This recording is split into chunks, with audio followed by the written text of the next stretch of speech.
Hello students, आप सबका स्वागत है आपके अपने चैनल मैथरेक्ट पर। जैसा कि आप सब हम जानते हैं कि हमारा जो पिछला लेक्चर था वो 8.2 से संबंधित था और उस लेक्चर के अंदर हमने वर्धमान और ह्रासमान फलनों से संबंधित जो बेसिक आइडिया थे उनको समझा था और उसके साथ ही हमने कुछ क्वेश्चंस भी सॉल्व किए थे। आज हम इसी क्रम को आगे बढ़ाते हुए एक्सरसाइज 8.2 का तीसरा क्वेश्चन शुरू करने जा रहे हैं। देखिए, पिछला जो लेक्चर था उसके अंदर मैंने आपको बताया था कि वर्धमान और ह्रासमान के अंदर तीन प्रकार के क्वेश्चन बनेंगे। पहला प्रकार था जिसमें आपको सिद्ध करना होता है, एक अंतराल दे दिया जाएगा और आपसे ये पूछा जाएगा कि इस अंतराल में फलन वर्धमान है या ह्रासमान है, सिद्ध कीजिए। जैसा कि लिखा हुआ है क्वेश्चन कि आपको अंतराल दिया हुआ है 0 से π/2, विवर्त अंतराल 0 से π/2 और ये फलन, और सिद्ध करना है कि इस अंतराल के लिए ये फलन वर्धमान है। एक तो इस तरीके का क्वेश्चन, और दूसरा टाइप इसके अंदर था जिसमें आपको अंतराल ज्ञात करना होगा। फलन की कंडीशन वही वर्धमान और ह्रासमान की रहेगी, बस आपको अंतराल निकालना होगा। और इसी तरीके से तीसरा जो प्रकार था उसमें किसी कांस्टेंट की वैल्यू आपको फाइंड करनी होती है। तो ये तीन प्रकार के क्वेश्चन एक्सरसाइज 8.2 में हैं। तो अभी हम वो क्वेश्चन कर रहे हैं जिसमें आपको अंतराल दिया हुआ है और वर्धमान और ह्रासमान आपको सिद्ध करना है। तो किसी भी क्वेश्चन की स्टार्टिंग करनी है तो अवकलन से ही करनी है। देखिए, इस क्वेश्चन को किस तरीके से हम करेंगे। f(x) दिया हुआ है तो इसका हम x के सापेक्ष अवकलन करेंगे।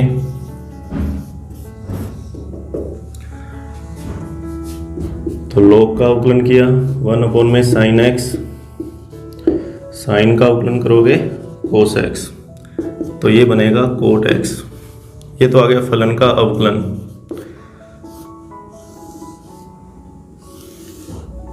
इसको अपने dy और dx भी बोल सकते हैं अगर मैं इसको y मानूं। अगर ये y के बराबर है तो ये किसका मान है, dy/dx। और वर्धमान और ह्रासमान के लिए हमने कंडीशन देखी कौन कौन सी पड़ी हुई है कि अगर dy/dx का मान 0 से बड़ा है तो हमने बोला था कि फलन जो होगा वो क्या होगा, वर्धमान होगा।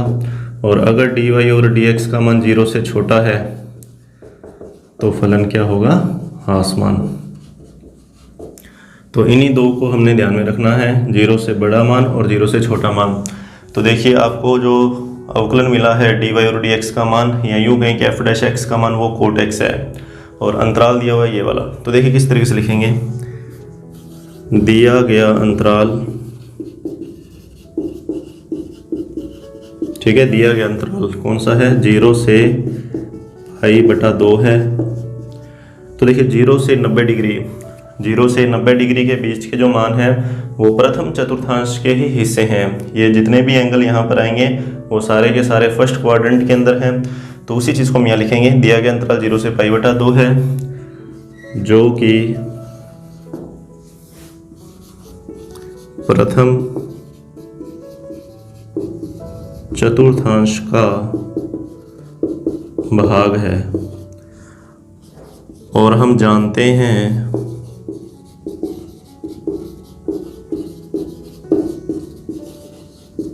कि प्रथम चतुर्थांश में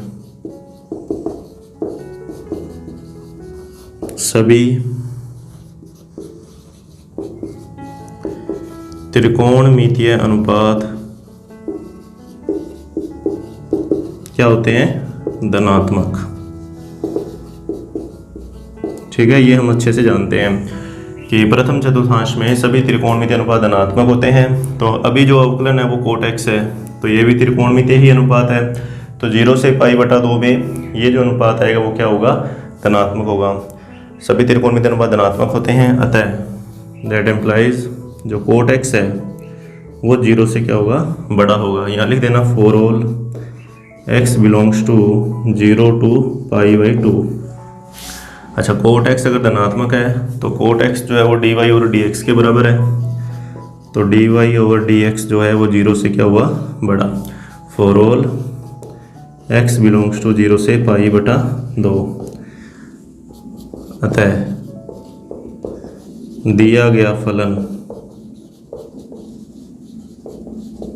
क्या होगा, वर्धमान होगा। तो इस तरीके से आपको ये क्वेश्चन सोल्व करने हैं। अभी चौथा, पांचवा, छठा, वैसे तो ये 10 तक के जो क्वेश्चन है वो एक ही पैटर्न के ऊपर आधारित हैं कि आप अवकलन कीजिए और अंतराल को देखिए, उसके बाद अंतराल कौन सा है, और फिर समझने की कोशिश कीजिए कि वो मान अवकलन का 0 से बड़ा क्यों आ रहा है या 0 से छोटा क्यों आ रहा है। चलिए और भी क्वेश्चन करते हैं इसके। देखिए 5वां क्वेश्चन, इस क्वेश्चन में फलन दे रखा है और अंतराल जो है वो 0 से बड़ा, x का मान 0 से बड़ा है। 0 से बड़े को मैं ये भी बोल सकता हूँ कि x बिलोंग कर रहा है 0 से अनंत के बीच में, ठीक है। धनात्मक वास्तविक संख्याओं का यहाँ अंतराल आपको दे रखा है। चलिए फलन का अवकलन करते हैं। सबसे पहले तो f डैश x बराबर, तो देखिए ये दोनों फलन गुना में है तो गुना वाले सूत्र से इसका अवकलन कर देंगे। पहला फंक्शन ऐसा कैसा, दूसरे का अवकलन, फिर दूसरा ऐसा कैसा, पहले का अवकलन, और इस कांस्टेंट का अवकलन 0 हो जाएगा। तो f डैश x e की पावर x, आप कॉमन निकालना चाहो तो निकाल सकते हो, तो x माइनस 1 प्लस 1, तो ये बना x इंटू ई की पावर x।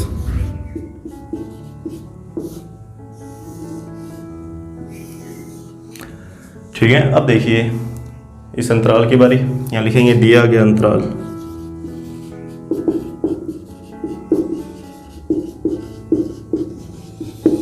दिया गया अंतराल। अच्छा, ये क्वेश्चन भी वर्तमान का ही है, ध्यान रखना। इस क्वेश्चन के अंदर भी आपको वर्तमान फलन सिद्ध करना है। चलिए, दिया गया अंतराल 0 से अनंत, ठीक है, अर्थात धनात्मक वास्तविक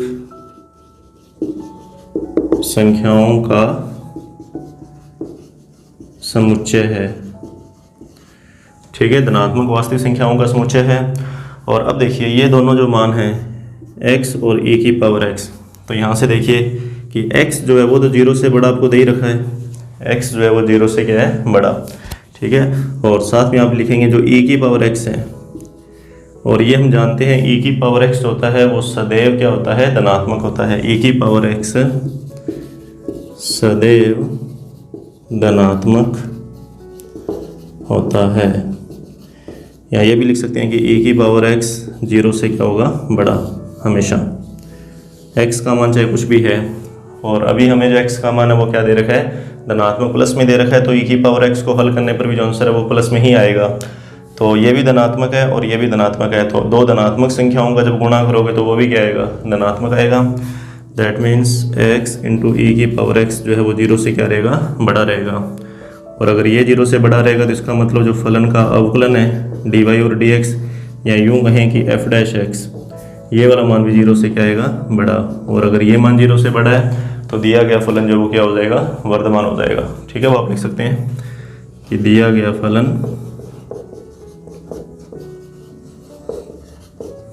वर्तमान है,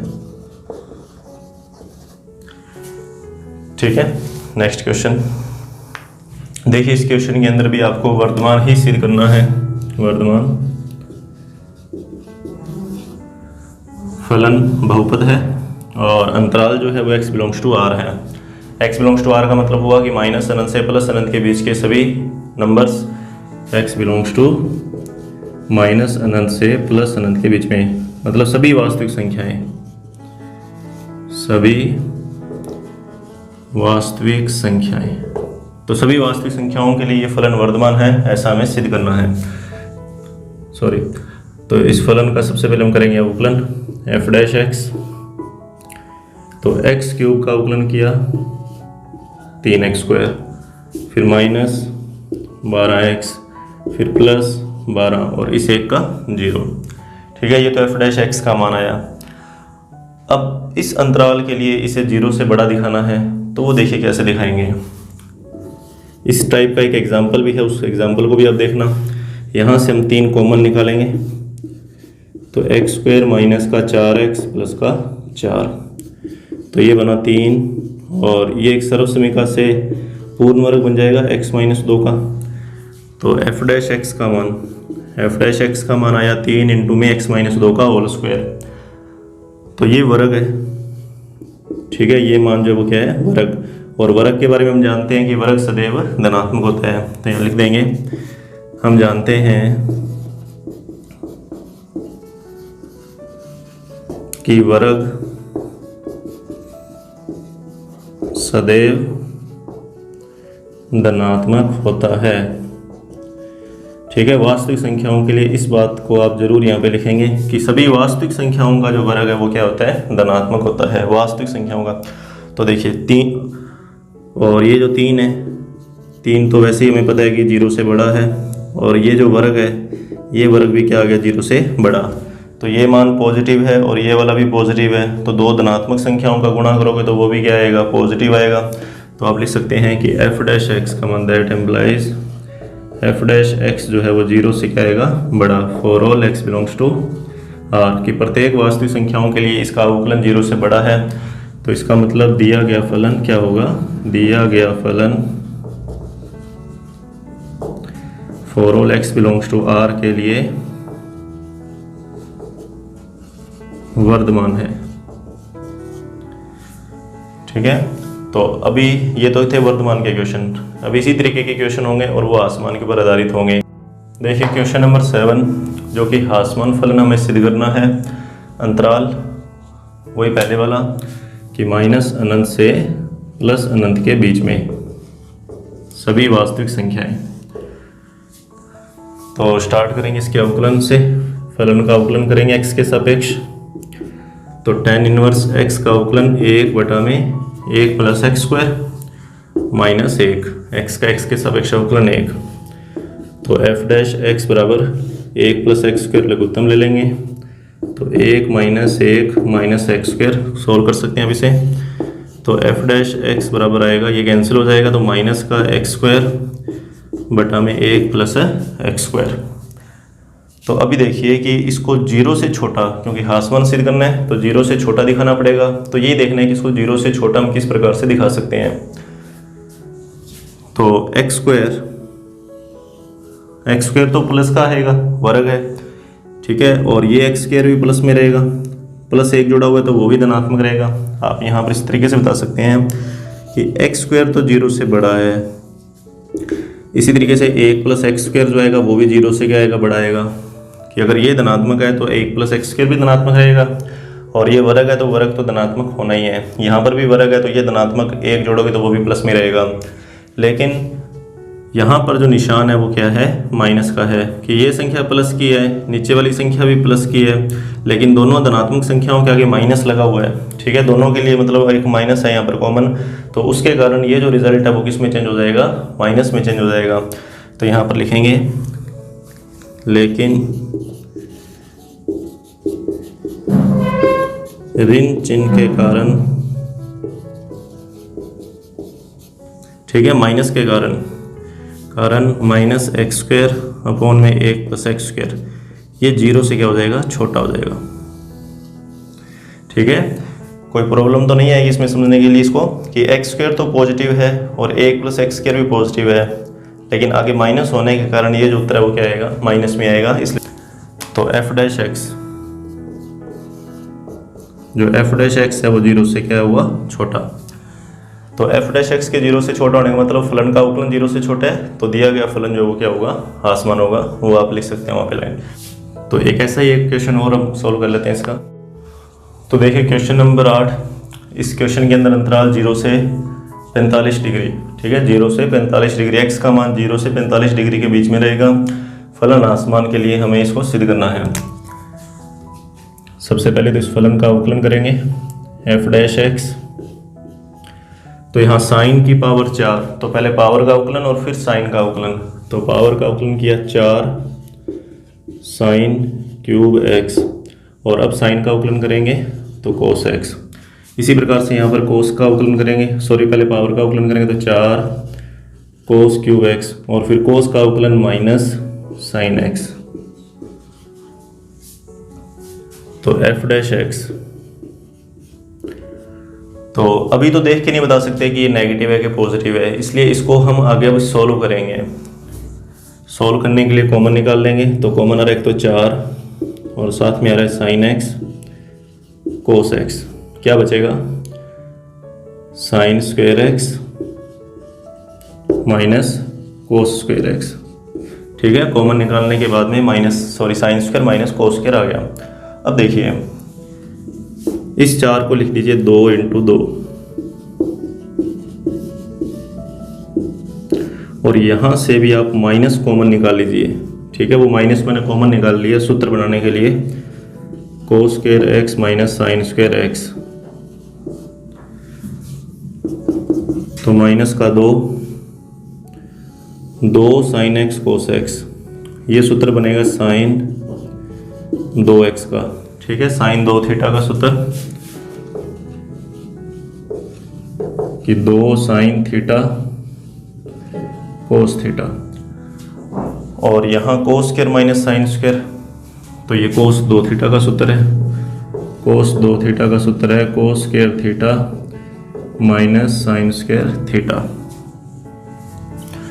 तो यहाँ इसकी जगह ये क्या आएगा, कोस 2x माइनस, और यहाँ पर क्या हुआ, एक बार और हम इस सूत्र का प्रयोग कर सकते हैं कि 2 साइन थीटा कोस थीटा का ही तो रूप है ये, इसको थीटा मान लो पूरे को, 2x को थीटा मान लो, तो 2 साइन थीटा कोस थीटा, तो साइन 2 थीटा मतलब साइन और इस थीटा का डबल 4x। तो इस अवकलन को सोल्व करने पर क्या आया, माइनस का 4 साइन x आया। ये f डैश x का मान है। अब देखना है कि ये नेगेटिव है या पॉजिटिव है दिए गए अंतराल के हिसाब से। तो यहाँ लिखेंगे दिया गया अंतराल, दिया गया अंतराल, तो अंतराल दिया हुआ है 0 से π/4, मतलब x का मान बिलोंग करेगा 0 से π/4 के बीच में, कि x बिलोंग करेगा 0 से π/4 के बीच में। अब यहाँ पर थोड़ा सा इस क्वेश्चन को मैं अलग तरीके से बताऊंगा आपको कि यहाँ देखिए 4x दे रखा है, कि वैसे तो x का मान 0 से 45 के बीच में यूज़ करो, कि यहाँ पर 0 1 2 3 4 इस तरीके से जो भी एंगल हो सकते हैं 0 से 45 के बीच में, वो सब अपने यहाँ पर लिख सकते हैं। ठीक है, जो भी एंगल मैं यहाँ पर लिखूंगा उसका फिर 4 से गुणा होगा और फिर साइन का मान आएगा, कि आपने 30 डिग्री लिया तो यहाँ पे पहले 30 लिखा, तो 4 × 30 फिर 120 बना, तो साइन 120 डिग्री का मान अपने को लिखना पड़ेगा। ठीक है, कि एंगल का यहाँ पर 4 से क्या होगा, गुना भी होगा। देखिए अगर मैं यहाँ पर 4x की बात करूँ तो ये बन जाएगा 0 से π, कि अगर x का मान 0 से 45 डिग्री के बीच में है, अगर x का मान 0 से 45 डिग्री के बीच में है, तो इसका चौथा इसका जो 4 गुना होगा, इसका जो 4 गुना होगा वो 0 से 180 के बीच में आ जाएगा, कि 4 का गुणा कर दिया। ठीक है, तो वैसे तो कोई ज़रूरत नहीं थी उस चीज़ को लिखने की, यहाँ पे वो अपने आप ही 4 का गुणा हो रहा है, लेकिन थोड़ा ढंग से इसको अपने समझ सकते हैं कि 0 से 180 यहाँ लिखेंगे साइन 4x के लिए। ठीक है, साइन 4x के लिए जो भी कोण आएंगे वे सब प्रथम व द्वितीय चतुर्थांश में होंगे। ठीक है, इस चीज़ को समझना है कि यहाँ पर आप x का मान 0 से 45 के बीच में कुछ भी लिखिए, 4x जो है वो उसे 0 से 180 के बीच में चेंज कर देगा। मतलब साइन के लिए यहाँ जो एंगल आएगा, साइन के लिए यहाँ जो एंगल आएगा वो 0 से 180 के बीच में रहेगा, जो कि प्रथम और द्वितीय चतुर्थांश है। और हम सब जानते हैं कि पहले और दूसरे चतुर्थांश में इन दोनों में साइन जो है वो पॉजिटिव रहता है।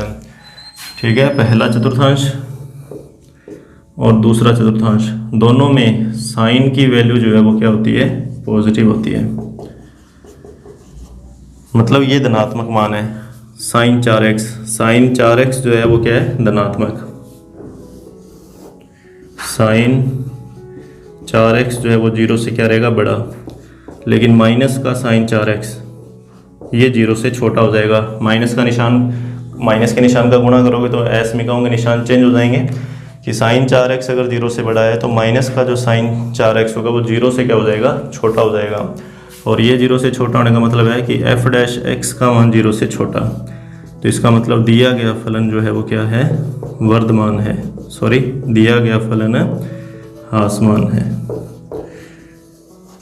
ठीक है, चलिए नेक्स्ट क्वेश्चन इसका देखिए 10वां क्वेश्चन। इस बार जो अंतराल दिया हुआ है वो 1 से छोटा मान है। 1 से छोटे का मतलब यहाँ पर ये हुआ कि x बिलोंग करेगा माइनस अनंत से 1 के बीच में, ठीक है, माइनस अनंत से 1 के बीच में, माइनस अनंत प्लस अनंत 1। तो 1 से छोटे मान इस तरफ, ठीक है। इधर वाले जो मान है उन सब की बात की जाएगी अब यहाँ पे। तो अवकलन करते हैं इस फलन का। f डैश x क्या आएगा 2x माइनस 2 कॉमन निकाल लो। f डैश x बराबर आया 2x माइनस 1। अब ये देखना है कि ये नेगेटिव है या पॉजिटिव है। तो सिद्ध तो हासमान करना है तो ये नेगेटिव आना चाहिए। तो देखना है कि नेगेटिव किस प्रकार से आएगा। तो दिया गया अंतराल यहाँ लिखेंगे, दिया गया अंतराल क्या है 1 से छोटा। अब देखिए दोनों तरफ -1 लगा दीजिए, कोई फर्क नहीं पड़ने वाला इससे। तो x माइनस 1 छोटा होगा किससे 0 से, और 2 का गुणा यहाँ पर अगर मैं इसको 2 से भी गुणा कर दूँ तो 2 गुणा में x माइनस 1 ये भी 0 से छोटा रहेगा। इसका मतलब f डैश x जो है वो 0 से क्या है छोटा, और ये 0 से छोटा, तो इसका मतलब दिया गया फलन आसमान है। तो छोटा सा क्वेश्चन था, कोई ज़्यादा मुश्किल नहीं है। और इसी तरीके से इसका लास्ट क्वेश्चन, मतलब एक तरीके के क्वेश्चन जो है उनकी बात कर रहे हैं। 11 से लेकर 14 तक के क्वेश्चन, उसमें अंतराल ज्ञात करना है, वो अपने अगले वाली वीडियो के अंदर सोल्व करेंगे इन क्वेश्चंस को। 15वां क्वेश्चन भी उसी के अंदर कर लेंगे। एक ही क्वेश्चन है इस टाइप का जिसमें कांस्टेंट की वैल्यू निकालनी है। 16वां क्वेश्चन, इसमें भी आपको सिद्ध करना है और अंतराल दे रखा है जिसमें आपको फलन वर्धमान सिद्ध करना है। तो इस क्वेश्चन को और सोल्व कर लेते हैं। तो एक टाइप के सभी क्वेश्चन आज हमारे कंप्लीट हो जाएंगे। तो देखिए 16वां क्वेश्चन, फलन दिया हुआ tan inverse sin x plus में cos x, अंतराल 0 से 45 डिग्री, सिद्ध करना है वर्धमान। तो स्टार्टिंग करेंगे इसकी हम सबसे पहले तो अवकलन से, फलन का x के सापेक्ष अवकलन करने पर। तो सबसे पहले अवकलन करेंगे tan इनवर्स का। तो 1/1 प्लस x स्क्वायर, ठीक है। ये तो tan इनवर्स x का अवकलन कर लिया। अब इस अंदर वाले फलन का अवकलन करेंगे तो cos x और माइनस में sin x। तो इसको अपने ऐसे भी लिख सकते हैं, f डैश x बराबर cos x माइनस में sin x, और बटा में आएगा 1 प्लस sin प्लस cos का होल स्क्वायर। तो अभी देखना है 0 से 45 डिग्री में ये फलन क्या है वर्धमान है। किस तरीके से 0 से ये बड़ा होगा वो अपने को चेक करना है। तो सबसे पहले तो बात कर लेते हैं यहाँ पर कि ये एक वर्ग है, ठीक है। यहाँ लिखेंगे कि sin x plus cos x, ठीक है, वर्ग, कि वर्ग सदैव धनात्मक होता है,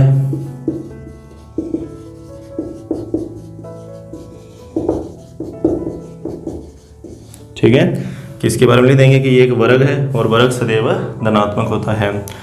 अच्छा, ये मान प्लस का, इसमें एक जोड़ोगे तो वो मान भी क्या रहेगा प्लस करेगा। दैट एम्प्लाइज कि अगर ये 0 से बड़ा है तो अगर इसमें एक जोड़ भी दें, ठीक है, 0 से बड़े मान में अगर अपने एक जोड़ भी दें तब भी वो 0 से क्या रहेगा बड़ा ही रहेगा।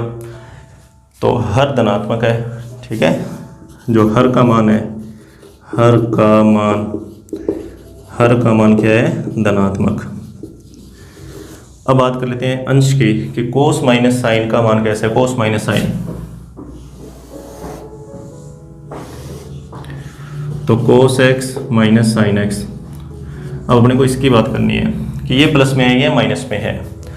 तो अब हम देखेंगे इस अंतराल को। अंतराल दिया हुआ है 0 से 45 डिग्री। तो दिया गया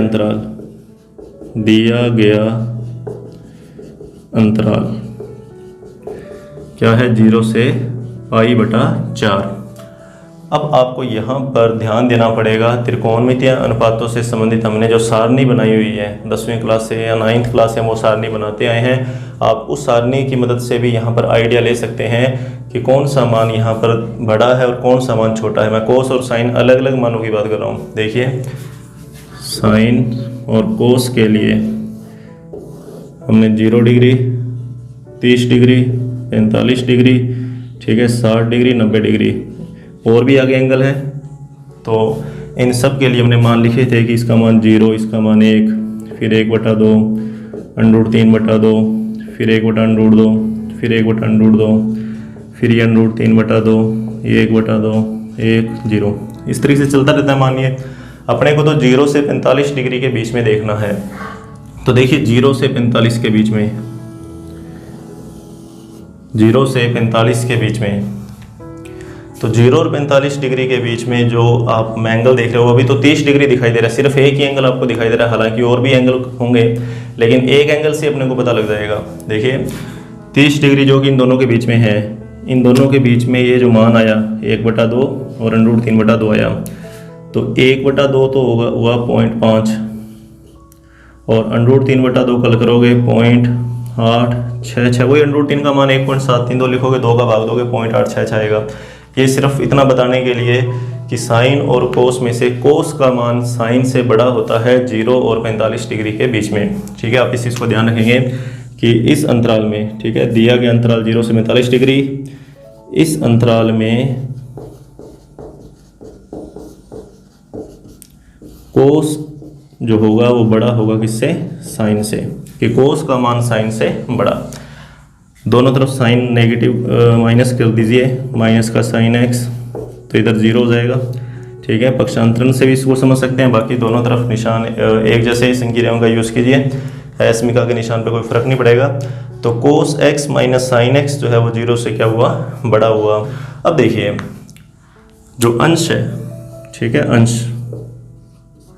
अंश का जो मान है वो 0 से क्या आ गया, बड़ा। हर का मान भी धनात्मक है और अंश का मान भी क्या है, धनात्मक है। ये वाला जो मान है वो क्या है, धनात्मक, मतलब अंश धनात्मक और हर भी धनात्मक। ऊपर भी प्लस की संख्या आएगी, नीचे भी संख्या प्लस की आएगी, तो इसका मतलब ये जो सारा ही अंश है वो क्या आएगा, प्लस में आएगा, मतलब 0 से क्या आएगा, बड़ा आएगा। तो आप उसको आगे लिख देना कि ये जो मान है वो 0 से क्या रहेगा, बड़ा रहेगा। इसको वापिस समझ लीजिए कि साइन प्लस में कोस का वर्ग है, तो वर्ग हमेशा धनात्मक होता है, उसमें एक जोड़ दोगे तो वो मान भी धनात्मक रहेगा।